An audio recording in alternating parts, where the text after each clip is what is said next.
ለጋሽ ሰሌ የገባነውን የመኪና ስጦታ እናበረክታለን። ለጋሽ ሰለሞን መኪናውን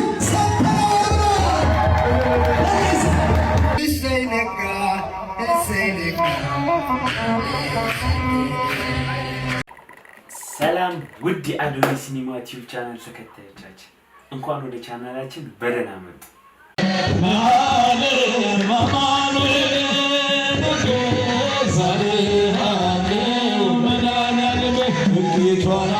ከእኛ መካከል ሆነው ይህንን እድል እንዲሰሙ ስለፈቀደልን እኛም እድለኞች ያያል። እግዚአብሔር አምላክ የተመሰገነ ይሁን። በእውነት በዚህ ቀን በዚህ ሰዓት እሳቸው አዲስ አበባ ነበር መኖር የሚገባቸው አይደል? ግን ደቂቃው ባይሞላም ፎሎራቸው ባይሞላም ነገር ግን ያደረጋችሁት ርብርብና ጥረት ታላቅ ነው ብሎ እሳቸው የመድኃኒዓለምን ቤት ለመስራት እዚህ ተገኝቶ መድኃኒዓለም በዛ ስራውን ሰራ። ክብር ምስጋና ይግባው መድኃኒዓለም።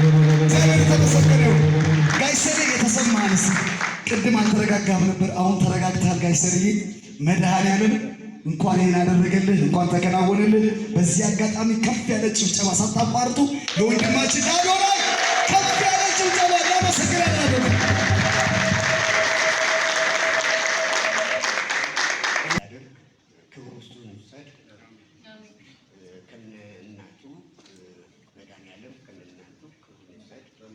ይሄ የኔ እድል አይደለም፣ የእናንተ ነው። አሜን። ምክንያቱም እኔ ምንም ነኝ፣ ግን ያው እግዚአብሔር በፈቀደው ነው መሰረት አድርጓል አድርገኛልና አመሰግናለሁ። ለዘላለም አመሰግናለሁ። እኛንና በቸርነት አመሰግን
ከእኛ መካከል ሆነው ይህንን እድል እንዲሰሙ ስለፈቀደልን እኛም እድለኞች ያያል።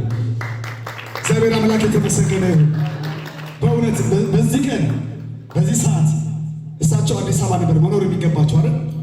ግን ደቂቃው ባይሞላም ፎሎራቸው ባይሞላም ነገር ግን ያደረጋችሁት ርብርብና ጥረት ታላቅ ነው ብሎ እሳቸው የመድኃኒዓለምን ቤት ለመስራት እዚህ ተገኝተው መድኃኒዓለም ስራውን ሰራ። ክብር ምስጋና ይግባው መድኃኒዓለም። እግዚአብሔር የተመሰገነ ይሁን። ጋሽ ሰሬ የተሰማ አንስት ቅድም አልተረጋጋም ነበር፣ አሁን ተረጋግታል። ጋሽ ሰሬ መድኃኒዓለም እንኳን ይሄን አደረገልህ፣ እንኳን ተከናወነልህ። በዚህ አጋጣሚ ከፍ ያለ ጭብጨባ ሳታቋርጡ ለወንድማችን አዶናይ ከፍ ያለ ጭብጨባ እናመሰግናለን።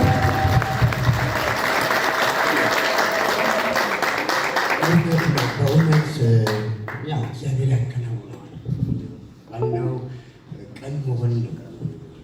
ቀን ነኝ ብዬም አስቤም አላውቅም። ክፉ ኃጢአተኛ የሆንኩ ሰው እግዚአብሔር መርጦ እንደዚህ አይነት ነገር ሲያደርግ ክብር እሱ ይውሰድ። ከነ እናቱ መድኃኒዓለም ከነ እናቱ ክብር ይውሰድ። ቀጥሎ ትንሽ ብላቴና አዶናይ በእውነት በጣም ልቡ ቅን ነው፣ የዋህ ነው። አንዳንድ ጊዜ ሶሻል ሚዲያዎች ላይ የሚነገሩ ነገሮች እሱንም ማንንም የሚወክል አይደለም። አንዳንድ ጊዜ የምንናገረው ነገር አለ፣ ውሻ በበላበት ይጮኻል። እሱ እንዳይመጣብኝ በጣም እጠነቀቃለሁ። ምክንያቱም